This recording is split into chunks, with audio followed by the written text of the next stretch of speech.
What up, everybody? Welcome to another episode of the Live Better, Sell Better podcast. This is your host, Kevin Dorsey, aka KD, and today we're going to talk about reinventing yourself, right? How can you reinvent yourself? How can you reinvent your career? So often, we might fall into a career.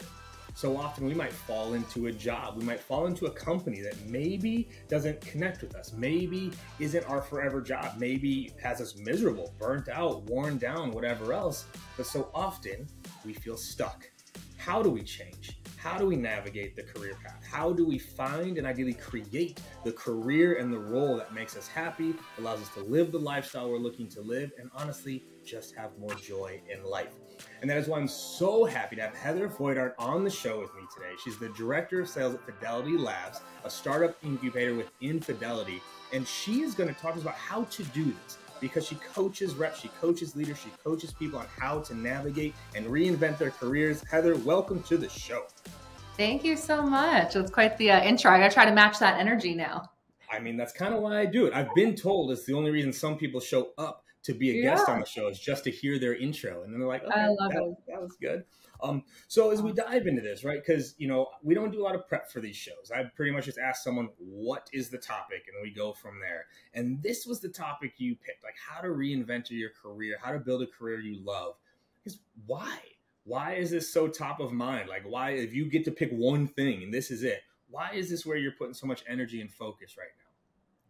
Yeah, I think, it's been a topic that's been near and dear to my heart forever. It's something that I've had to do kind of throughout my career. I've been in sales for about 15 years, sort of oscillated between startups and large companies and individual contributor and leaders. And now I have the opportunity to work with a lot of sellers and aspiring leaders today. And the bottom line is really just that sellers are unhappy. Like you said, workers in tech are burnt out. And in my opinion, it really is just boiling down to so many people making career decisions based on the perception of, quote unquote, what they should do rather than what they love to do and rather than what they're great at. So really, it's a topic that I'm passionate about. Just before we kind of hit record, I was on LinkedIn and I saw, very top of mind, very topical today, that the LinkedIn top story was that 47% of workers surveyed over the last 6 months are planning to change jobs this year in 2024. And if you look at the stats just across, tech in general, it stays 47%. That's a lot of people who are really unhappy with where they're at and wanting to make a change. So, at the end of the day, I think, we've all been there. Maybe some of your listeners are a bit earlier in their career. And at that point in time, you might just have to take kind of whatever comes along and be opportunistic and walk through any doors that, might appear open for you. But at some point, there comes kind of a bit of that rub where you have to really start being intentional about what it is that you want in your career. And more importantly, what I'm seeing not happening is being really honest about kind of what makes you happy and what aspects of your career on a day-to-day level is it that you enjoy. I think at the end of the day, we spend so much time with our coworkers and in our careers, and that comes home with us. It impacts our mental health and our sense of purpose and our sense of well-being. So it's so important that we start to be really intentional about our careers and putting ourselves in situations where we can use our strengths on a day-to-day basis and feel kind of proud about what it is that we do. Mm-hmm. So you've been in the game for a minute like I have now. Have you noticed a shift? Like, I don't feel like it's always been this way. Like, you're talking about 50% almost are not just looking for a new job, but like unhappy. To me, those are also very different categories, right? Of like, they're unhappy. Like, have you noticed a shift? Has it always been this way, you feel like? Like, what has your observation been? I think, so I've been coaching folks for several years. And I think my observation is really just around, you kind of get that midpoint of your career, kind of like I said earlier, where, you decide that you want to have kind of a career in sales. And then all of a sudden you're thinking like, do I go into leadership? Do I do a different kind of sales? Do I change industries? And now we have kind of so many choice and so many different options. Like, I know when I think back to when I started out my career in sales, there was full cycle account executives and that was it. Like, there was no BDR, there was no rev ops, there was so many of these specializations that we have now, which is incredible. I think there's just been this rapid pace and change in terms of innovation and now ongoing with AI, that there's whole new career paths that we're not even aware of. And so I think at some point people stop and kind of reflect and look around them and think, I don't know if I'm in the right seat anymore. Hmm. So let's kind of keep going down that path there then, right? Like Mhm. I guess, what are the signs or what are the questions you have people ask themselves to know, like whether they're in the right seat for them, or is it a, because there could be a role issue, it could be a Yeah. company issue, it could be just maybe not a role fit issue. Mhm. Like, what are some of the things people should be looking at, listening for, like asking themselves to know, like, is it time for a change, or is this actually worth kind of sticking out? Yeah. I think one of the things that's top of mind for me, and maybe it's just a lot of the folks that I'm working with from a kind of a coaching perspective, is kind of when you're at that inflection point and you're saying to yourself, maybe I should move to, say, you're a BDR, and maybe you're thinking account executive, or maybe you're an emerging account executive and you're thinking enterprise, or maybe you're about ready to think about leadership. Start to really think about what it is you want for yourself, and what are the types of activities that you want to be doing kind of on a day-to-day basis. And for me, I bring up those examples. It's because when people start to think about their careers as a very linear kind of progression that somebody else is predefined, you're not defining, and you're doing it because you, again, should do it. That word should is always coming up. Take a step back and take a beat back and say, why should I do that? Why is this important to me? What is it that I'm looking to gain or to learn? I'll give you an example. So one of the things I constantly hear is people think, oh, I've been in sales for a few years, made some good money, I like doing it. Maybe I should get into sales management. And the first thing, and it's the common story. I've seen it a million times. You see your best seller get promoted into a leadership role, and then they're miserable. And you have that high turnover in sales leadership, one of the highest, I think, in any corporate positions. And so I like to just start with one question. And it's my favorite question to ask because people always have like a really strong, almost like visceral reaction to this question. And then they say, I'm thinking about getting into management, or should I get into management? The question really is, would you rather do a job yourself, or would you rather be responsible for other people's work? And it's fascinating to see people's body language because it's almost this visceral reaction where you can see it right away. They're like, oh, no, I don't know. I like to have control of things. I like to own the outcome. I like to be in the driver's seat. That might be an indication that you might not be best suited for a leadership role, but maybe you can use your leadership aspirations in a different kind of role. Maybe you'd be better suited to, say, enterprise sales, where you are leading, but you're kind of leading through influence, but you're not ultimately responsible for other people's work. So it's starting to ask yourself kind of some of those questions. The other one I hear often is, so if the seller's doing really well, they're hitting quota, they're liking what they're doing, maybe they're in like an emerging seed or a mid-market, for example, and they say, okay, well, I got to get to that next rung because that's what you do. That's what sellers do. And there's this, linear progression that people have laid out for me. But sometimes those skills aren't always transferable, right? So continuing on through that example, maybe if what it is that you love to do kind of day in and day out is like you love the thrill of the win. Like there is no better point in time in your day than to see, DocuSign completed in your inbox. Like that's your heaven, that's your nirvana, thrilled. And that's what you're proud to tell your friends and family about at the end of the day. So maybe for you, going into enterprise isn't going to make a lot of sense because you're really only going to have those moments a handful of times throughout the course of a year. You're not going to get those little like dopamine hits that you really love and like that you really love about your job. So that's, I think, the first place to start is kind of really understanding what it is you love and really kind of getting into the nuance of some of those details. And I can tell you a little bit more about a couple of other examples there as well. So how do you coach people on, I'll say like the balance? Because there has been, I'll say, I don't know if it's a shift or not, but like the narrative got really heavily pushed of like, do what you love, do what you love. You got to love the process.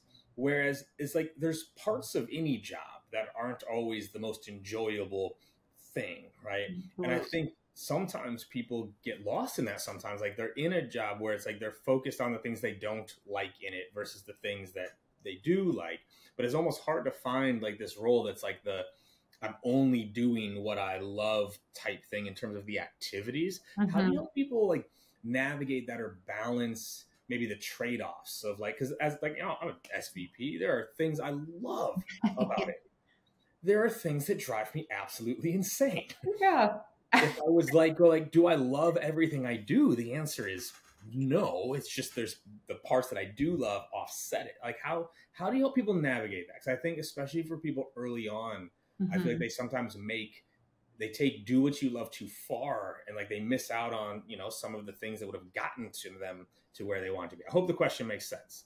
Yeah, it does. I'd love to answer that question. There's a couple of resources actually that come, kind of top of mind, a couple of books that kind of help maybe answer a couple of those questions that I would recommend to anybody who's sort of having that question. One is a bit older now, but it's a great book. I think it's a Mark Manson book, The Subtle Art of Not Giving F Word. And that's a great book because, he'll talk a little bit about kind of, every job has, horrible components, the things that we don't want to do.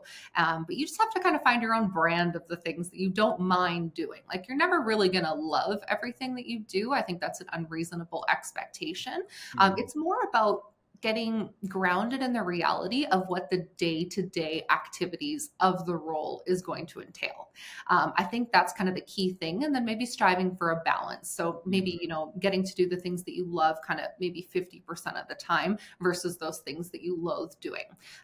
Listen, just in the world of sales in general, nobody wants to be in their CRM all the time, making activity updates. You don't want to be running reports for your team. Like nobody really ever wants to be doing that. It's just a nature of the role. And so probably put that in the loathe category. But one of the things, there's a second book recommendation actually I'd love to make too. It's a book that's recently actually come out called Love and Work by Marcus Buckingham. And he has this concept of talking a little bit about, he refers to them as red threads, but really what he's talking about is kind of honing in on the specifics of the things that you really love to do.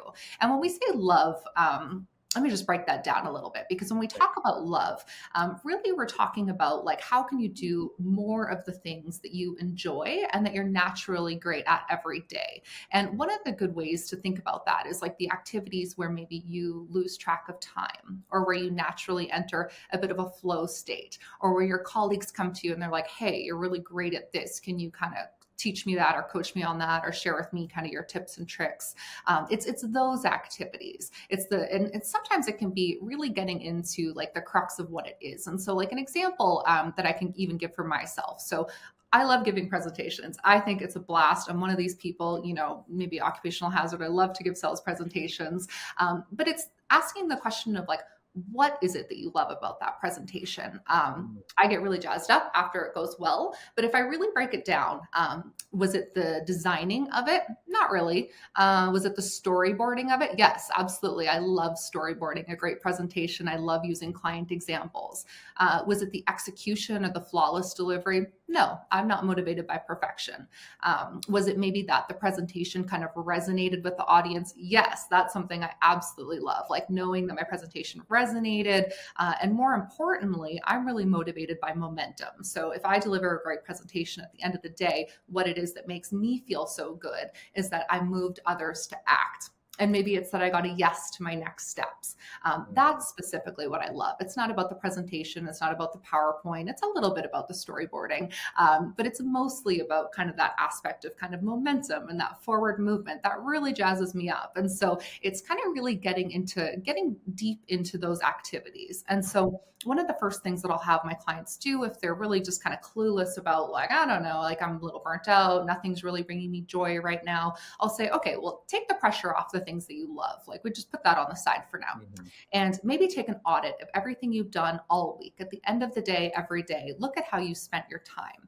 Maybe you spent 2 hours prospecting. Maybe you spent 2 hours in client meetings. Maybe you spent a couple hours on internal conversations. Maybe you spent some time with your product and dev team. Think about the specific activities that you were doing there and which of the ones felt like they were kind of energy givers versus the things that drained your energy. And then break it down a little more. Like, what was it about that activity? So I can tell you right now, for example, I'm working on some, custom development items for a really big opportunity of mine. But sitting in some of those design meetings and going over the technical details and the nuances, energy drain for me. So I don't really love to spend a lot of time in there. So I know that I would make a terrible solution engineer, I'd be a terrible product manager. These kind of roles would not be suited for me. So it's starting to really kind of break it down and really think critically about it. Like, what was that about it that kind of jazzed me up or that made me excited or, got me feeling at my best or feeling like I'm in a flow state. Mm-hmm. And I love the distinction there of like, there's things that you love. There's also things that you are good at. I call it like kind of like zone of genius. It's like, what's that zone of genius where like you're just, when you're in it, you're not thinking, like you just do. And I loved your presentation example because I'm borderline the exact same way. It's Okay. like I and my team knows this. Design, absolutely not. Don't ask me to design anything. It's going to Yeah. have 5 bullet points on each slide. That's all you're getting, right? But Hmm. I love the light bulb moments, and I love, like, I talk with my team. It's like a lot of people love the close. I love the seduction. I love Hmm. that process, right? Of like moving someone along this path. Like, I know I have you closed 3 weeks before you know that you're closed. Like, I just love that process. And I just think that's so fun to hear on Hmm. that side. And so we'll make a little bit of a pivot here in terms of the questions, because I want to ask about pivoting. Hmm. Because, okay, let's say I've been in sales for a little bit and I'm like, I don't know if this is what I want to do, but technically I don't have any ops experience yet, or I don't have any marketing experience yet, or I don't have any leadership experience. Like, how do you work to like make that pivot? Because I do feel like sometimes sellers get stuck in sales because Yeah. like they don't feel like they have experience in anything else, and so they're like, how do, unless they get lucky at a company that allows a very smooth transition, like what are things that they could be doing or thinking about to try to actually make a career pivot? Because I loved your description coming into this call, is like reinvent your career. Hmm. Like, I loved that language there. So now it's like, all right, maybe sales, the day-to-day activities are not what I love. It looks like ops day-to-day activities is something I'd love. Yeah. How do I reinvent? How do I make that pivot? Yeah, so this always depends on everybody's kind of personal circumstance, but there's a couple of, I guess, clues or things that you can think through. So if you're lucky enough to kind of be employed, you're in a sales role, but you're thinking about making a change, that's a great time to look across your organization and look to people who might be in roles kind of similar to the one that you're sort of aspiring to get to. And I think this is where it goes down again to that day-to-day nuance. Like, so, in your example, if it's operations that you might want to go, does your organization have revenue operations? This might be an opportunity for you to kind of create a path for yourself. But before you do that, you need to make sure that you are actually going to be excited kind of about that day-to-day reality. And so I would always encourage people to maybe go to other operational groups within your organization and start to ask. People are always really willing to help. I think people are more often reluctant to ask for help than people are to give help. And so if you're lucky enough to be in an organization where you feel you have a great culture, but don't look outside of it necessarily as your first step, but look inside of the organization and start reaching out to people who have kind of similar roles. Start to learn a little bit more about their day to day. Put your hand up to see if there's any way that you can get involved, almost like doing a little bit of a proof of concept on yourself. So operational people have no shortage of projects that they need support on. So I would say find a way to get involved and find a way to start solving problems for these people. And then sure enough, you'll probably build yourself a bit of a mentor who can help you make that shift. In that operational example as well, I would say, if you don't have revenue operations, maybe look to have that conversation with your leader and, the leader of the organization to say, maybe this is a role that the company needs kind of on the horizon. And then do everything you can to put yourself in a position to be the only choice within the company. So educate yourself, find mentors, put your hands up, run towards problems, seek kind of outside guidance. Like I said, just be willing to ask for help. But if you are finding yourself in a position where maybe you've been laid off or you're outside of work, this one gets a little bit tricky. And I say that because it's just going to depend on your personal kind of circumstance. I know that the job market can be a little bit tough right now. And I'm a realist. I understand that people need to get into positions. So if you're in sales today, but you want to be in an operational role, but you have zero operational experience, it might not be the best time to try to make that pivot out of the gate, but rather to position yourself within an organization where you share those aspirations are supported, and then you can kind of co-create a plan to get there. So that's kind of my advice. It's really hard if you don't have any kind of relationship with a company maybe that you're applying or that you aspire to work to, if you don't have any experience in that field. I'll give an example. So I have a lot of sellers right now. There's kind of a big trend. I'm sure Katie, you've seen this too over the last year or so, where sellers are really burnt out from carrying these heavy and unrealistic quotas. And so the natural reaction is, well, maybe I'll go into customer success or account management, but they don't have any experience necessarily in that area. And they're finding themselves not able to make that that switch. And so I always like to just caution, if you're trying to do kind of like a wholesale change in your focus, it's not an area that you don't have experience with. It's better to align yourself with an organization that's growing and has open positions where you can find like a mentor and support to get you to that end goal that you're trying to get to. Yeah. And I really, really like, and I'll say I appreciate how you broke that down of like the realism side too, of like where the market is. Like I know people personally that have like left good jobs because it wasn't what they loved and they wanted to make a career pivot, but then like they're shocked to find out that they can't get those jobs. You know, it's like, I want to get into ops, or I want to get into marketing, I want to get into CS. So like they left the jobs and then they can't land that next one, right? And now they're like, well, do I have to go back? And my advice has been like, sometimes you have to land and expand, just like sales. Go get, if you see a job at a company in CS or ops, but they also have a sales role, maybe consider land the sales role, expand into that ops role. And like, if you use the same process you just talked about, get a mentor, shadow them, offer to take like the grunt work away. Like, because you're going to get a feel for like, what is the grunt work of that role? So if I go to you and say, hey, like, what's the stuff that you don't want to deal with? Could I spend a few hours on that each day to help you do that? And then I experience that and I go, ooh, I don't like this either. Exactly. Then I learn a little bit there. So I think that's really important, is like asking for help, seeking guidance, seeking mentorship, because that also will give you the relationships ideally to get into some of these roles, which I think is also really, really important. Yeah. And I think the same applies for changing industries, I'll say as well. Because we're in a bit of a competitive, marketplace, especially from an employment front. If you're in a specific field today, so for example, I'm in fintech, but say I wanted to make a wholesale pivot to health tech or like ed tech or something that I don't have any experience in at all, it's really hard to make those kind of pivots and reinventions out of the gate. Like, you kind of need a sponsor. You need people that you've worked with. One way to do it, if you're trying to make kind of like an industry pivot like that, is to see if you've worked with clients in that space. So as an example, one of the ways that I got kind of into fintech in the first place is I was working for a professional services company. And then I had a really exciting client I was the account manager for. I loved working with them. They were in fintech. I got really interested in how I make the pivot into fintech. And I was able to do that because I had a relationship with the client and kind of a sponsor to help, bring me in. So I also just want to say, be realistic in terms of those hard pivots too between industries. When you're looking at, applying for a new job or making that reinvention and, changing organizations, be very deliberate about kind of what your personal value proposition is. So what is your experience? And sure, a lot of those experiences will be transferable across industries. You see it all the time with CEOs, where a CEO can go from high tech to manufacturing and what have you. But you really have to have kind of the right relationships and sponsors and people to help you make that pivot. So I love the advice and the way that you framed it too, around kind of like a land and expand, because the same strategy applies in that scenario. Yeah, I think, and I'm sure you see this, it's like so many sellers don't approach the job hunt like a seller would approach the job hunt, right? What are your thoughts on that?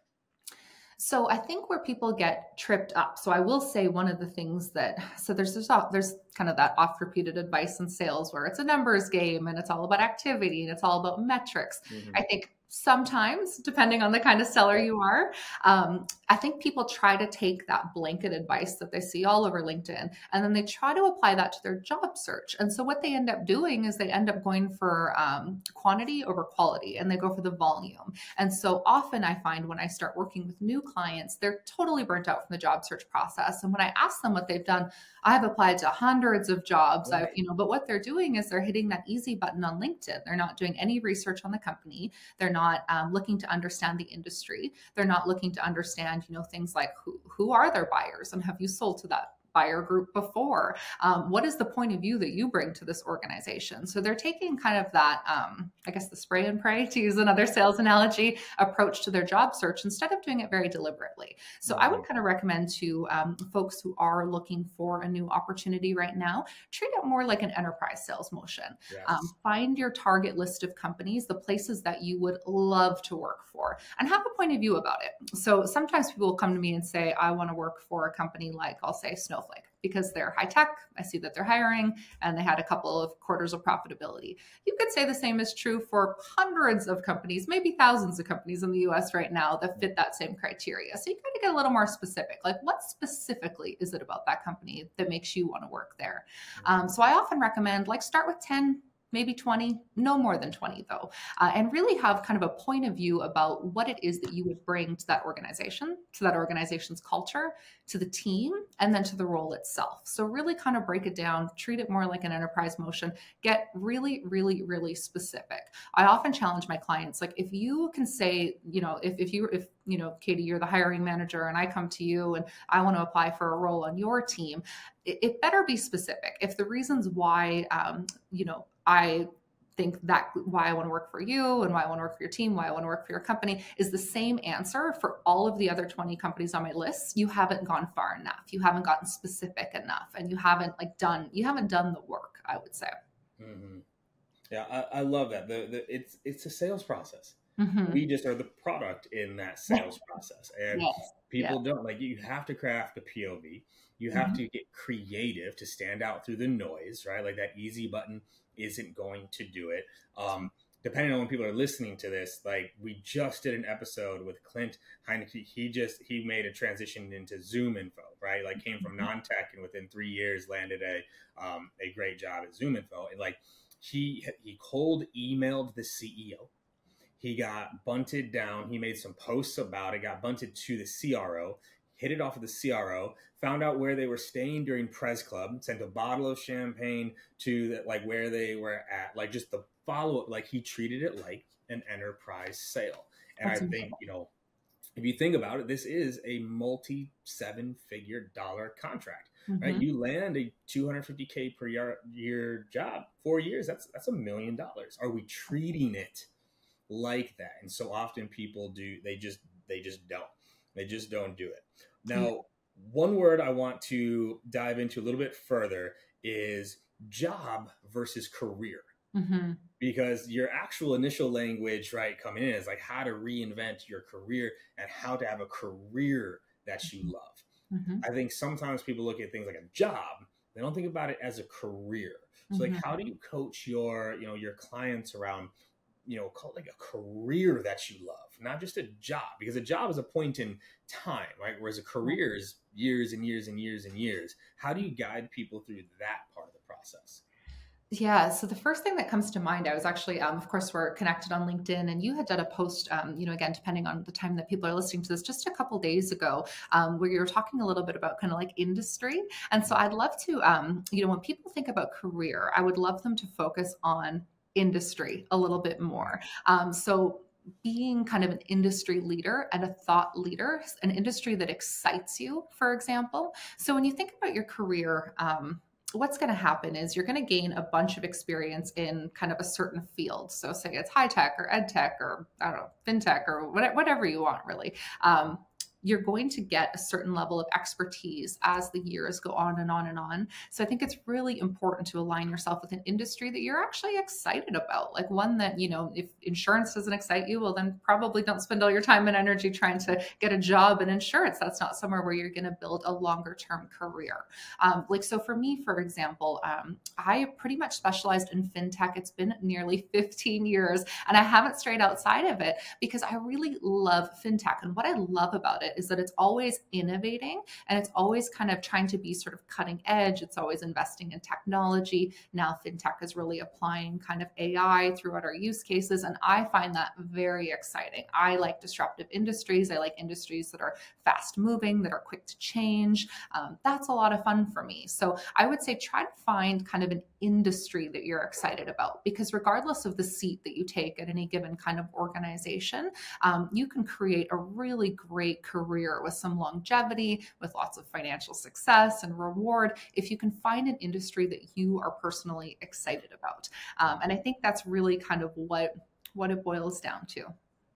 I love it. I love it. Because I do think too often people are just focused on the job in front of them now and Mm-hmm. not the career they're trying to build. Mm-hmm. I think because now in the internet days, you never know who really said something. It just gets attributed to somebody, and eventually it ends up with Ben Franklin or Mark Twain, no matter what. Exactly.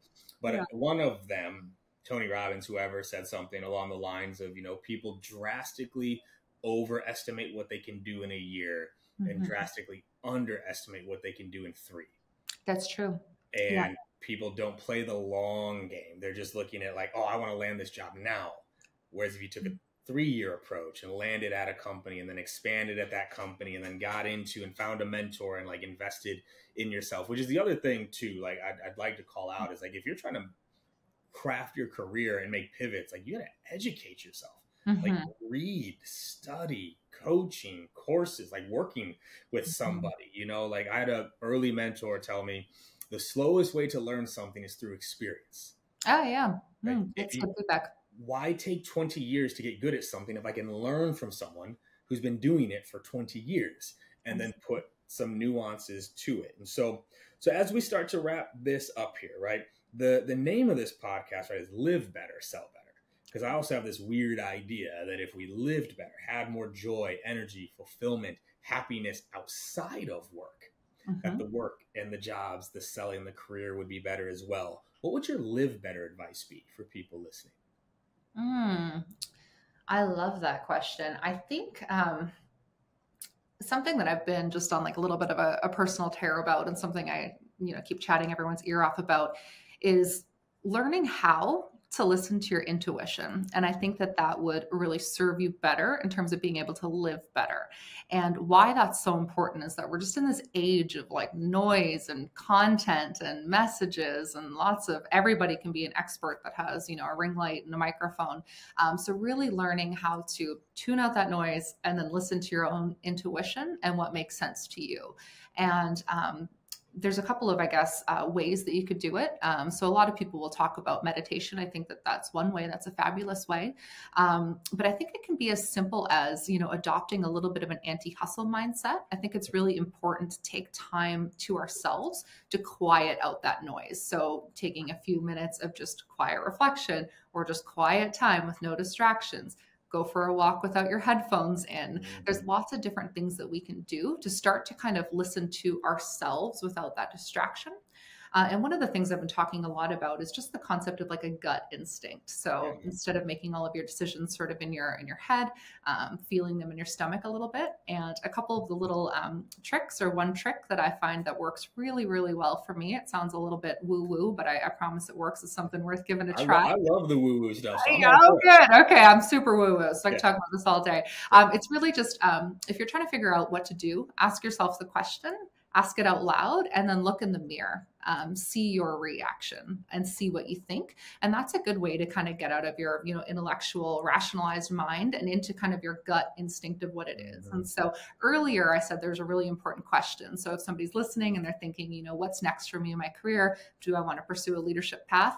Try the question out that I posed earlier. Go look in the mirror and ask yourself, would I rather do a job myself, or would I rather be responsible for other people's work? And see how your body reacts. I promise you, your face, your gut, your shoulders might go up. You might kind of hunch over, but it's kind of a brilliant technique if you're somebody who's really in your head, to be able to start listening to your gut. I love that one. I love it because it's something, it's even as more studies come out on like called the second brain, that is our gut, like literally like how that works and the amount of neurons and things that are there. It is crazy to me. And I love that. I just was on a call with a mentee of mine a few weeks ago, similarly. And she's like, I'm not really sure what I want to do. I was like, no, you know what you want to do. You're talking yourself in and out of it. Like that's what we did like a quick kind of like break, like catch your breath. I said, I want your first response to this question, right? Your first one, right? Like this or this. It's like, well, this. Okay, done. That's what you want. That's okay.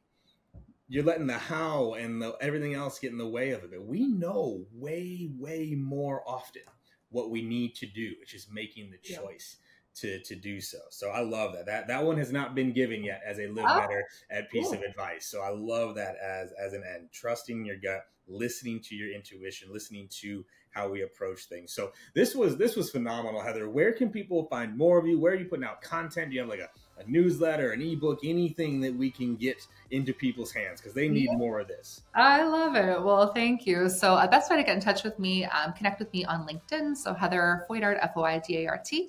I'm actually building out a bit of a masterclass right now in terms of how to reinvent your career. Would love any of your listeners to be able to join, give feedback, attend that. And then I also do one-on-one coaching. So I have more of that details up in my LinkedIn profile. Amazing. Well, good. I'm glad you got the one-to-one and the one-to-many, because we only really get one career, right? You can make a lot of pivots, but it's like that one career that's going to support you, allow you to live the life that you want to, and bring joy is so important. So Heather, thank you so much. This was phenomenal. Thank you for having me.